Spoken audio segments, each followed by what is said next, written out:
Bismillahirrahmanirrahim. Assalamualaikum warahmatullahi wabarakatuh. Kembali lagi dengan saya Silva Rahman dari kelas 28F. Nah, di pagi hari ini saya akan menjelaskan pengertian dari media pembelajaran. Apakah dari Anda pernah mendengar istilah media pembelajaran? Media pembelajaran yaitu media yang merupakan bentuk jamak dari medium secara harfiah yang berarti perantara atau pengantar. Kira-kira apakah Anda sudah dapat memahami apa yang dimaksud dengan media pembelajaran? Nah, media pembelajaran adalah pendidik yang dipergunakan dalam rangka komunikasi dan interaksi pendidik dan peserta didik dalam proses pembelajaran dan dapat dikatakan sebagai media pembelajaran.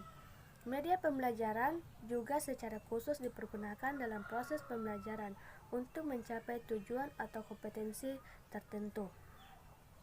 Menurut para ahli, Sri Anita mendefinisikan media pembelajaran adalah setiap orang, bahan, alat, atau peristiwa yang dapat menciptakan kondisi yang memungkinkan peserta didik menerima pengetahuan, keterampilan, dan sikap.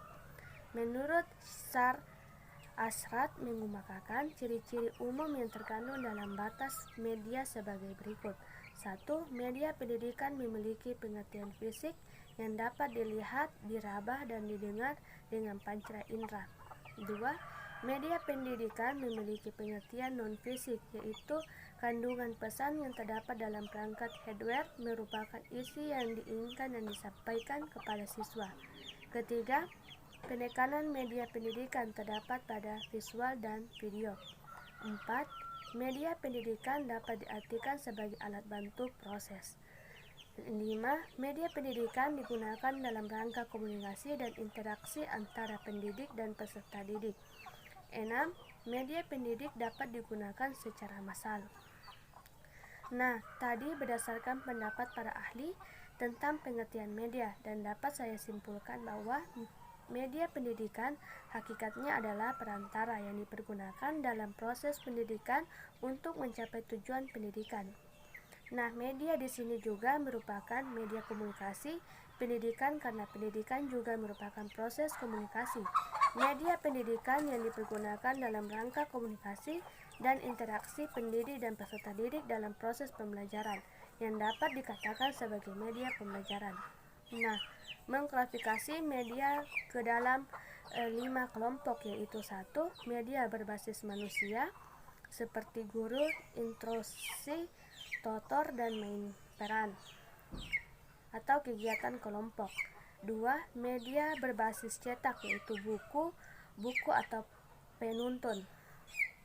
Yang ketiga, media berbasis visual, yaitu buku, alat bantu kerja, dan bagan grafik, peta atau transparansi slide.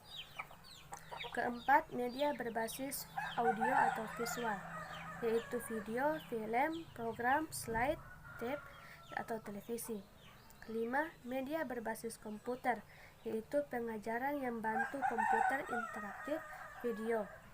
Perlu Anda cermati, ada beberapa hal media yang dapat menjadi komponen sumber belajar atau wahana fisik yang mengandung materi instruksional yang dapat merangsang siswa untuk belajar.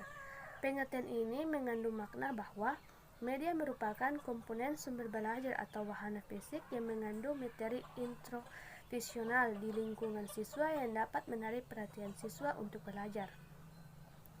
Nah, sumber belajar. Sebelum kita membahas ini, alangkah baiknya kita ketahui dulu apa sebenarnya sumber belajar itu.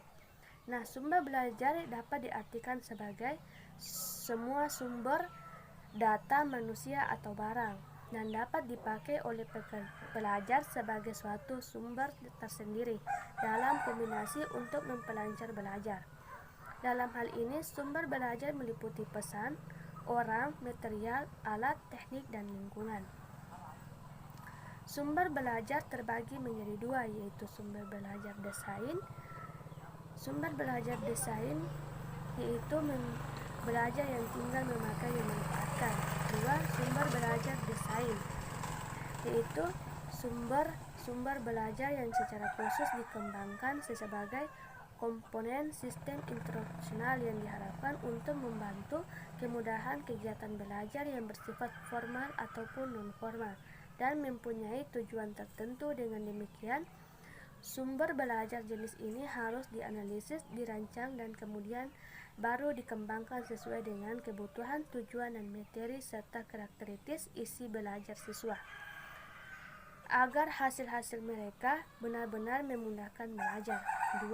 Sumber belajar yang dimanfaatkan, yaitu sumber belajar yang tinggal dimanfaatkan, yaitu sumber-sumber yang tidak secara khusus didesain untuk keperluan pembelajaran, namun dapat ditentukan dan digunakan untuk keperluan belajar. Nah, mungkin itu saja materi yang dapat saya sampaikan di pagi hari ini.